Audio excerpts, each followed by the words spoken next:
അസ്സലാമു അലൈക്കും വറഹ്മത്തുള്ളാഹി വബറകാതുഹു. പ്രിയപ്പെട്ട മുഅ്മിനീങ്ങളെ, പരിശുദ്ധമാക്കപ്പെട്ട പെരുന്നാൾ ദിവസമാണ് നമ്മിലേക്ക് വന്നുകൊണ്ടിരിക്കുന്നത്. ഈ ഒരു അവസരത്തിൽ പെരുന്നാൾ ദിവസം നാം ശ്രദ്ധിക്കേണ്ട ചില സുന്നത്തുകൾ ഒന്ന് ഉണർത്താൻ വേണ്ടിയാണ് ഇങ്ങനൊരു വീഡിയോയിൽ വന്നിട്ടുള്ളത്. നമുക്ക് ചെയ്യുന്നവരാണ്, എന്നിരുന്നാലും ഈ ഒരു അവസരത്തിൽ ഒന്ന് ഉണർത്തുക എന്നുള്ള ഉദ്ദേശത്തോടെ മാത്രമാണ് ഇങ്ങനൊരു വീഡിയോ ചെയ്യുന്നത്. അതിനെ കബൂലാക്കട്ടെ. പ്രധാനമായും പെരുന്നാൾ ദിവസങ്ങളിൽ നാം ശ്രദ്ധിക്കേണ്ട ഒരു കാര്യം, ഒന്നാമത്തെ സുന്നത്ത് ഇഹ്യാ ഉല്ലൈൽ, പെരുന്നാൾ ദിവസത്തിൻ്റെ രാത്രിയെ ഹയാത്താക്കുക. ധാരാളം അമലുകൾ ചെയ്ത് ആ രാത്രിയെ ധന്യമാക്കുക. പലപ്പോഴും നാം ശ്രദ്ധിക്കാതെ പോകുന്ന ഒരു കാര്യമാണത്. അല്ലാഹു തആല പ്രത്യേകം ആദരിച്ച ദിവസങ്ങളെ കൂട്ടത്തിൽപ്പെട്ടതാണ് രണ്ട് പെരുന്നാൾ ദിവസങ്ങളും, വലിയ പെരുന്നാളായാലും ചെറിയ പെരുന്നാളായാലും. നോമ്പെടുക്കൽ ഹറാമായ ദിവസമാണ്, നമുക്കറിയാം.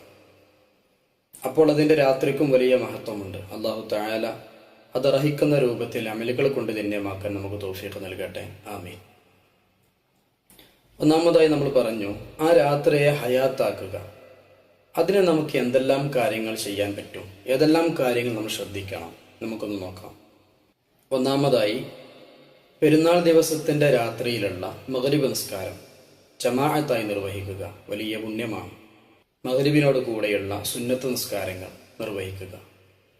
ശേഷം അവ്വാബീൻ നിസ്കാരം 2 റക്അത്തെങ്കിലും നിസ്കരിക്കാൻ സമയം കണ്ടെത്തുക. ശേഷം ഇശാ ബാങ്ക് വിളിച്ചാൽ ഇശാ നിസ്കാരം ജമാഅത്തായി നിസ്കരിക്കാൻ സമയം കണ്ടെത്തുക. ഇശാഇൻ്റെ സുന്നത്ത് നിസ്കാരങ്ങൾ ശ്രദ്ധിക്കുക. അതുപോലെ തന്നെ വിത്ർ നിസ്കാരം നിസ്കരിക്കാൻ സമയം കണ്ടെത്തുക. മറ്റൊന്ന് ഹദ്ദാദ് റാത്തീബ് പോലുള്ള കാര്യങ്ങൾ പലപ്പോഴും നമുക്ക് ആ രാത്രി ശ്രദ്ധിക്കാൻ കഴിയൂല. അത് നാം വളരെയധികം ശ്രദ്ധയോടുകൂടെ തന്നെ അതിനുള്ള സമയം നമ്മൾ കണ്ടെത്തുക. അതിന് തൗഫീഖ് നൽകട്ടെ. രണ്ടാമത്തെ കാര്യം തക്ബീറാണ്. അത്തക്ബീറു നിസ്ഫുൽ ഈമാൻ. തക്ബീർ ഈമാനിൻ്റെ പകുതിയാണ്. വലിയ പെരുന്നാളിനും ചെറിയ പെരുന്നാളിനും തക്ബീറുണ്ട്. ചെറിയ പെരുന്നാളിന് നാം മാസപ്പിറവി ദൃശ്യമായത് മുതൽ, അഥവാ റമദാൻ 29 മാസപ്പിറവി ദൃശ്യമായാൽ ആ സമയം മുതൽ, അങ്ങനെയല്ല 30 പൂർത്തിയായതിനു ശേഷമാണെങ്കിൽ 30 പൂർത്തിയായി മഗ്രിബ് ബാങ്ക് വിളിച്ചത് മുതൽ പെരുന്നാൾ നിസ്കാരം തുടങ്ങുന്നത് വരെയുള്ള സമയമാണ് തക്ബീറിന്റെ സമയം. ഈ തക്ബീറിന് മുർസലായ തക്ബീർ എന്നാണ് പറയപ്പെടുന്നത്. ഇനി മറ്റൊന്ന് മുഖയ്യദായ തക്ബീറുണ്ട്. ഈ തക്ബീർ നിർവഹിക്കേണ്ട സമയം ഫർദ് നിസ്കാരങ്ങൾക്ക് പിറകെയാണ്. നിസ്കാരങ്ങൾക്ക് ശേഷം നാം ചൊല്ലുന്ന തക്ബീറാണ് ഈ തക്ബീർ. അറഫ ദിവസം സുബ്ഹ് മുതൽ അയ്യാമു തശ്രീഖിന്റെ അസ്ർ വരെയാണ് അതിൻ്റെ സമയം. മറ്റൊരു തക്ബീർ, പെരുന്നാൾ നിസ്കാരത്തിൽ നാം ചെറിയ പെരുന്നാൾ നിസ്കാരം അല്ലെങ്കിൽ വലിയ പെരുന്നാൾ നിസ്കാരം 2 റക്അത്ത് ഇമാമോട് കൂടെ നിർവഹിക്കുന്നു എന്ന നിയ്യത്തോടു കൂടെ നമ്മൾ നിസ്കാരം തുടങ്ങിയാൽ വജ്ജഹത്ത് ഓതിയതിനു ശേഷം ആദ്യ റക്അത്തിൽ 7 തക്ബീറും 2ാം റക്അത്തിൽ 5 തക്ബീറും നാം ചൊല്ലാറുണ്ട്. ഓരോ തക്ബീറുകൾക്കിടയിലും സുബ്ഹാനല്ലാഹി വൽഹംദുലില്ലാഹി വലാ ഇലാഹ ഇല്ലല്ലാഹു വല്ലാഹു അക്ബർ വലാ ഹൗല വലാ ഖുവത ഇല്ലാ ബില്ലാഹിൽ അലിയിൽ അദീം. ആ തക്ബീറും പ്രത്യേകം സുന്നത്തുള്ളതാണ്. ഇവിടെ നാം ശ്രദ്ധിക്കേണ്ട ഒരു കാര്യം, നാം നിസ്കാരത്തിലേക്ക് പ്രവേശിച്ച് വജ്ജഹത്ത് ഓതിയതിനു ശേഷം ഫാത്തിഹയ്ക്ക് വേണ്ടി അഊദു തുടങ്ങുകയോ ബിസ്മി തുടങ്ങുകയോ ചെയ്താൽ ഈ തക്ബീറിന്റെ സ്ഥാനം നഷ്ടപ്പെടും. 2ാം റക്അത്തിലാണെങ്കിലും ഇതുപോലെ തന്നെ. ഭയപ്പെടേണ്ടതില്ല. ഇനി ഇമാമ് തക്ബീർ ചൊല്ലാൻ മറന്നാലും നമ്മുടെ നിസ്കാരത്തിന് ഭംഗം സംഭവിക്കുകയില്ല, നിസ്കാരം ബാത്തുലാവുകയില്ല. അതിൻ്റെ പേരിൽ പരസ്പരം കലഹിക്കേണ്ട ആവശ്യമില്ല. അതുപോലെ തന്നെ മറ്റൊരു തക്ബീറാണ് ഇമാമും മിമ്പറിൽ കയറിയതിനു ശേഷം 1ാം ഖുതുബയിലുള്ള 9 തക്ബീർ, അതുപോലെ 2ാം ഖുതുബയിലുള്ള 7 തക്ബീർ. ഇനി മൂന്നാമതായുള്ള പെരുന്നാൾ ദിവസത്തിലെ പ്രത്യേകമായൊരു സുന്നത്ത് കുളിക്കലാണ്. ഇസ്ലാം ശുദ്ധിയെ വളരെയധികം പ്രോത്സാഹിപ്പിക്കുകയും ശുദ്ധിക്ക് വേണ്ടി നിലകൊള്ളുന്നതുമായ ഒരു മതമാണ്.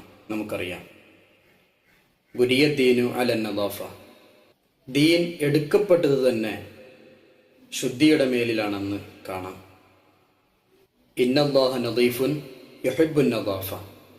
അല്ലാഹു സുബ്ഹാനഹു വ തആല ശുദ്ധിക്ക് വേണ്ടി നിലകൊള്ളുന്നവനും ശുദ്ധിയെ ഇഷ്ടപ്പെടുന്നവനുമാണ്. ഫഅലൈക്കും അൻ തുനദ്ദിഫു, നിങ്ങളൊക്കെ ശുദ്ധിയുള്ളവരാവുക. ആന്തരികവും ബാഹ്യവുമായ ശുദ്ധി വേണം. ആ ശുദ്ധിയാണ് കുളി. കുളിക്കുന്ന സമയത്ത് നാം ശ്രദ്ധിക്കേണ്ട ചില കാര്യങ്ങളുണ്ട്.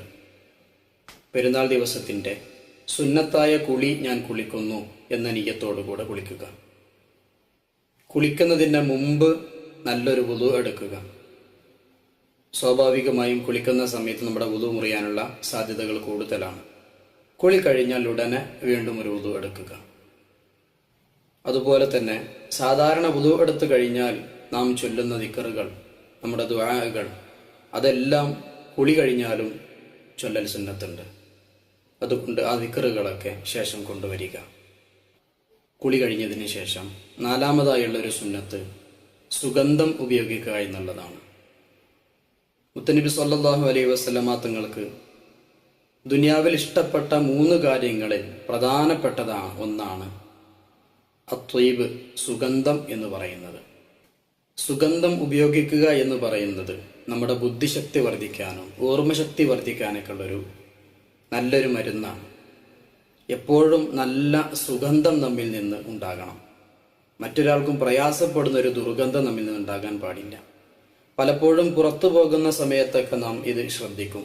അത്തറൊക്കെ പൂശി നല്ല വൃത്തിയിലിറങ്ങും. നാം പുറത്തു പോകുന്നുണ്ടെങ്കിലും ഇല്ലെങ്കിലും സുഗന്ധം ഉപയോഗിക്കൽ നാം വർദ്ധിപ്പിക്കണം. അത് നമ്മുടെ മനസ്സിന് തന്നെ ഒരു സന്തോഷമുണ്ടാക്കുന്ന കാര്യമാണ്. 5-മതായുള്ളൊരു പ്രധാനപ്പെട്ട സുന്നത്ത് എന്ന് പറയുന്നത്, നാം ഇപ്പോൾ നല്ല വൃത്തിയിൽ കുളിച്ച് സുഗന്ധമൊക്കെ പൂശി ഇനി അടുത്തൊരു സുന്നത്ത് പള്ളിയിലേക്ക് പോവുക എന്നുള്ളതാണ്. പള്ളിയിലേക്ക് പോകുന്ന സമയത്ത് നടന്നു പോകൽ, നിസ്കാരത്തിലേക്ക് പോകുമ്പോൾ നടന്നു പോകൽ പ്രത്യേകമായൊരു സുന്നത്താണ്. വനക്തുബു മാ ഖദ്ദമു വ ആസാറഹും, നമ്മുടെ ഓരോ ചുവടുകളും രേഖപ്പെടുത്തും. അതുകൊണ്ട് തന്നെ കഴിയുന്നതും പെരുന്നാൾ ദിവസം പള്ളിയിലേക്ക് നടന്നു പോകാൻ വേണ്ടി എല്ലാവരും ശ്രമിക്കുക. ശേഷമുള്ള ഒരു സുന്നത്താണ് പെരുന്നാൾ നിസ്കാരം. പെരുന്നാൾ നിസ്കാരം സ്ത്രീകൾക്കും പുരുഷന്മാർക്കും സുന്നത്താണ്. അക്കാര്യം വീട്ടിലുള്ള സ്ത്രീകളൊക്കെ നന്നായി ധരിപ്പിക്കുക. അതുപോലെ തന്നെ ശേഷം ഖുതുബ നിർവഹിക്കുക. ശേഷം നമുക്കുള്ളൊരു സുന്നത്താണ് അത്തഹ്നിയ, സന്ദേശം കൈമാറുക. പെരുന്നാളിൻ്റെ ആശംസ അങ്ങോട്ടും ഇങ്ങോട്ടും അറിയിക്കുക. പ്രധാനപ്പെട്ട ഒരു സുന്നത്താണ്. അതുപോലെ മറ്റൊരു സുന്നത്താണ് അൽ ഇയാദ, പരസ്പരം സന്ദർശിക്കുക. കുടുംബ വീടുകളിലേക്ക് കൊണ്ടുപോവുക. നമ്മിൽ നിന്ന് മരണപ്പെട്ട നമ്മുടെ മുൻഗാമികൾ, നമ്മുടെ മാതാപിതാക്കൾ, നമ്മുടെ പള്ളിക്കാട്ടിൽ മറ്റു മറവട്ട് കിടക്കുന്ന നമ്മുടെ ബന്ധുക്കൾ, അവരുടെ ഖബർ സിയാറത്ത് ചെയ്യുക. അവർക്ക് വേണ്ടി പ്രത്യേകം ദുആ ചെയ്യുക. പ്രധാനപ്പെട്ട ഒരു സുന്നത്താണ്. അതുപോലെ തന്നെ മറ്റൊരു സുന്നത്താണ് അത്തൗസിയ, വിശാലത ചെയ്യുക. കുടുംബത്തിന് ഭക്ഷണമായും മറ്റും നല്ല നല്ല വിഭവങ്ങൾ തയ്യാറാക്കി കുടുംബത്തിനെ സന്തോഷിപ്പിക്കുക. ഏതാനും ചില സുന്നത്തുകൾ, കുറഞ്ഞ സുന്നത്തുകൾ മാത്രമാണ് നാം ഇവിടെ ഉണർത്തിയത്. ഇനിയും ധാരാളം സുന്നത്തുകളുണ്ട്. അല്ലാഹു തആല പെരുന്നാൾ ദിവസത്തെ അത് അർഹിക്കുന്ന രൂപത്തിൽ കൊണ്ടാടുവാനുള്ള തൗഫീഖ് നമുക്കൊക്കെ നൽകി അനുഗ്രഹിക്കട്ടെ. ഹറാമിനെ തൊട്ട് അല്ലാഹു തആല നമ്മൾക്ക് കാത്തുരക്ഷിക്കട്ടെ. ദുആ വസിയത്തോടെ അസ്സലാമു അലൈക്കും വറഹ്മത്തുള്ളാഹി.